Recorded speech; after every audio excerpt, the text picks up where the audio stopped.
Okay, joining me now to talk about her upcoming title fight at Strikeforce, Tate versus Rousey, which of course takes place March 3rd at the Nationwide Arena in Columbus, Ohio, is our former bronze judo medalist, Ronda Rousey. Ronda, how are you? It's not former. The next Olympics hasn't happened. I guess that's true. Our current bronze medalist, how are you? I'm good. How are you doing? Good. In fact, speaking of the 2012 London Games, how invested are you in judo? Are you going to watch that, like, as a spectator? Yeah, I'm for sure going. It'll be an amazing experience to go to the Olympics just for fun and just to watch and to enjoy the games and different sports. It'll be great. Are you being facetious? No. Would you? Facetious? I mean, are you actually like? I guess I'm just sort of curious as like to your current level of enthusiasm for judo in that way. I know you sort of went to MMA because you kind of got tired of, at least as a competitor, of the grind. Yeah, but that doesn't mean I don't love the sport. You know, I love watching judo. I just don't like the lifestyle required to be the best in the world at it. All right, fair enough. Let me ask you about self-promotion, because you seem to be rather good at it. Did it come naturally? Is it something you're working on? Is it a little combination of both? What is it? I guess it comes naturally in that I benefited from being raised in a certain environment where I come from a family of very, educated, empowered, and quick-witted women. And ever since I was, 13 or so, most people I hung out with are men in their mid-20s, I lived in a lot of houses that were just me and my teammates. And between, the banter with my teammates and, arguing with my sisters, I kind of developed my own brand of, quick-witted shit-talking that has served me so well. But Can I clear on this? I'm sorry. Yeah, no, it's fine. We can work on it. Don't worry about it. But this isn't something like a Chael Sonnen act, is it? I mean, this seems to be mostly natural, or am I overstating it? I just try to be as bluntly honest as possible, and it's not entirely genuine in that, I do not have all that energy all day long. But,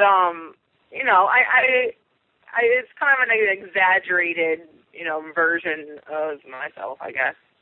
Let me ask you about being blunt. Do you think the fight game is full of too much posturing and people not being candid with one another?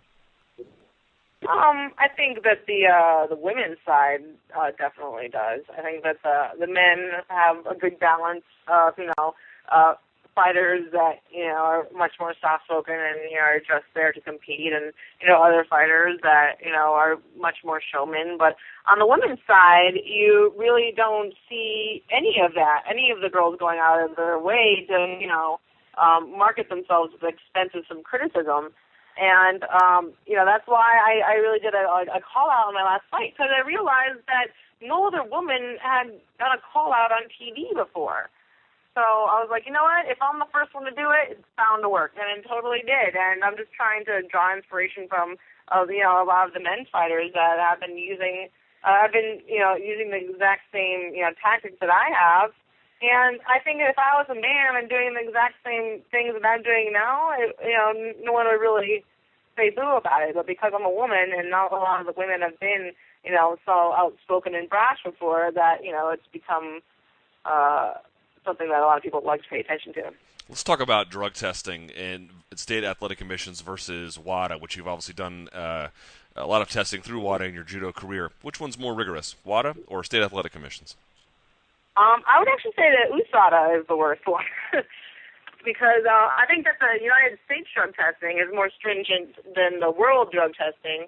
And I think that the professional, athletic commission is actually the most lax of the three. In what way? For the Olympics, all I would take leading up to the Olympics was Advil and Flintstone vitamins. And right now, every single one of my is like in dummy form, pretty much, except for my B12. So does that mean that there is more opportunity for a false positive, considering you could take probably more over-the-counter supplements, even in gross degrees, in state athletic commission testing? Well, with USADA, they told us that you are entirely responsible for every single thing that you take. Even if you take a supplement that test positive for something that's not on the label, and you can prove that it came from that bottle and it was mistakenly done, they will still hold you accountable. So that's why I only take children's vitamins, because I know that that's a lawsuit waiting to happen if they accidentally put something else in there. So I've always just been overly cautious, and for all these people that are testing positive for various kinds of steroids and saying, "Oh, I got it from some vitamin," I mean, it's bullshit. It really it's a blatant lie, and I feel like it's insulting the intelligence of the fans. Talk to me about Newaza in judo. I think a lot of people have a poor conception of what actually entails, both in terms of Newaza training in judo and Newaza as a function of competition in judo. How does it work? How much training is involved in submissions in judo, and then how much of it matters in competition? Well, training and Newaza in judo, it's not mandatory. You can get away with not knowing any ground and just knowing how to defend and just being good standing. I just happen to come from, a background where my mom, she tore her knees out when she was like 17, so all of her fights she won on the ground. And then when I was 16, I tore my knee out. And so I spent that entire year only doing groundwork. And then when I was moved away from home and went to the Peidos, they're known as mostly, a very ground-based judo school. So the difference, I think, between judo and jiu-jitsu ground game is in judo you only have, sometimes only have 3 seconds, even less than that to make something work. So it pushes the transition and the pace on the ground to be much faster than any other grappling sport. Is that the key to the game? It seems like once you get that rush in, the 2-on-1, and then you go for the trip, it's just a matter of seconds at that point. Do you think jiu-jitsu guys don't have the same sense of urgency in their submission application? No, I don't think they don't have any sense of urgency, and they don't have as much of a need to be able to transition from standing to ground as quickly as a judo player does, because we don't have, an undisclosed amount of time to work on the ground. So I think it's a big advantage but a lot of judo players, like I said, neglect learning any kind of ground game at all. So it's kind of like some judo players, I think, have, amazing ground game that transfers better to MMA than any other style, but some judo players is completely useless on the ground. It's kind of random. Pardon me. There's obviously a lot of overlap between sort of amateur wrestling, be it folk style, freestyle, whatever, Greco-Roman, and judo. But I guess my question to you would be, why does your judo beat Miesha Tate's wrestling? I think it's because I have a very unorthodox style of judo, and that I kind of have a weird European, Japanese, Brazilian jiu-jitsu mix that is extremely hard to prepare for. And, I train with world champion and Olympic medalist wrestlers every several times a week. And there's no way that she could find judo players of a similar caliber to train with. It's just such an unorthodox style that I don't really think she could be nearly as prepared for me as I am for her. But, I mean, give me a specific sense, right? You come in, you're reaching for her arm. I've never seen you sort of change elevation, at least not yet in your career. More than just being a different style, I mean the particular application of it. Is she not going to be as strong as you? Is she not going to understand the angle at which you come to grab her? What do you mean? Well, yeah, like you were pointing out, for judo players, you don't change levels before you come in for the takedown, so you telegraph a lot less. And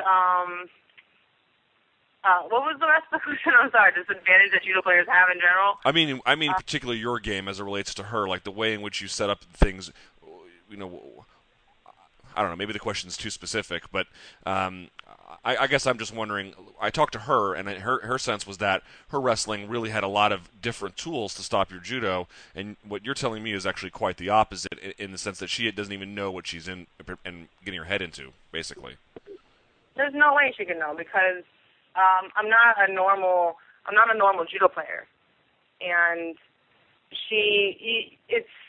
I think it's ridiculous for you to assume that you know how to defend a style that you've never fought against or have any experience training with. Tell me about Sorry, I didn't mean to cut you off. Go ahead. No, you go.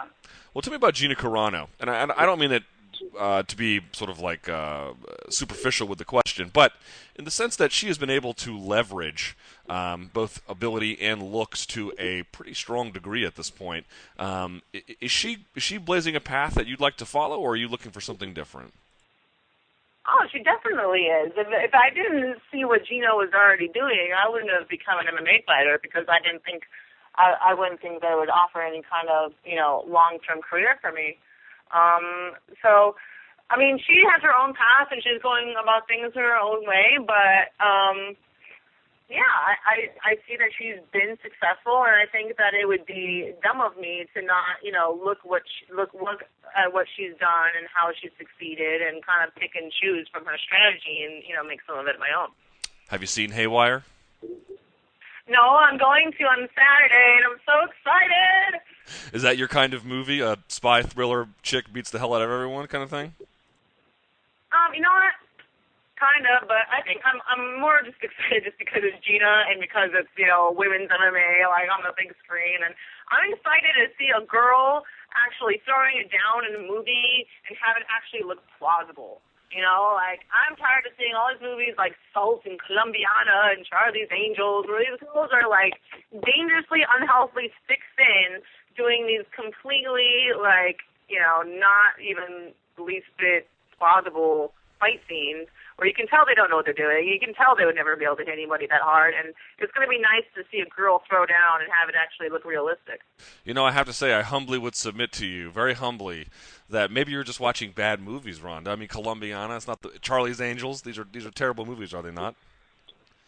But they're examples of movies based around, a woman running around and beating people up. That's what I'm saying, that, a lot of these movies that have that kind of thing, the women that they cast for those roles, that they wouldn't ever be able to beat anybody up like that. It's entirely, fictitious, whereas that every single person that Gina's beating up in that movie, she could probably beat up outside of that movie. Fair enough. Last question before we let you go here, and we really appreciate your time, Rhonda. Talk to me about what's harder on the body over time, judo or MMA. And I think one of the sort of things, I read a book called Falling Hard where a writer picked up judo as a hobby and really kind of followed it through. And he talked about the absolute devastating injuries. I know Roddy Ferguson was dislocating people's shoulders at the New York Open. Which is harder on the body, judo or MMA? Judo is definitely much harder on the body. It's much harder in your joints. It's not so much cosmetic damage and that you don't see blood, but more people have died in judo than doing MMA. And, more people get injuries like, torn shoulders, separated, collarbones, broken collarbones, broken legs, knees, everything. I'm seeing way more injuries, broken necks. People break their necks doing judo, because you're pretty much doing gymnastics with someone on your back. And that's trying to, imagine someone doing gymnastics with another person trying to stop you and throw you on your ass. Like, it's pretty much, dangerous in that way. So I think that judo is probably one of the more dangerous sports, under boxing. All right, Ronda Rousey competes for the Strikeforce Women's 135-pound title against champion Miesha Tate at Strikeforce. Tate versus Rousey, March 3rd at the Nationwide Arena, Columbus, Ohio. Tickets go on sale Friday, and the event will air on Showtime. Rhonda, thank you so much for your time, and best of luck to you. Well, thank you for having me. Take care.